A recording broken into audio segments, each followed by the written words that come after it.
Finally, nakita na rin natin ang trending na Ti Amo Tiramisu. Yun nga lang dahil gabi na dalawang flavors na lang natira, ang matcha at yung ube. Yung updated price pala nila ay 279 sa lahat ng flavors. Sa itsura pa nga lang, sigurado matatakam ka na. Ang gusto ko talagang itry yung strawberry and yung classic. So tara, tikiman na. Unahin natin yung matcha. And yes, lasa mo yung kagat ng matcha flavor. Meron din siyang feelings na banana kung hindi ako nagkakamali. May nakita kasi ako mga sliced bananas dyan. For me, ang matcha ay 8 out of 10. Next is ube flavor. Meron din ako nakita mga slices ng banana. Yung alcohol content niya ay malalasahan mo ng konti. Hindi naman siya matapang pero malalasahan mo siya.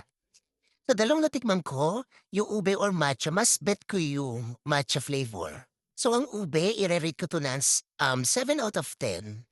Nakita ko rin ba yung owner ng Tiamo? Napakabait niya, nakakahawa yung kanyang smile. So thank you, bye!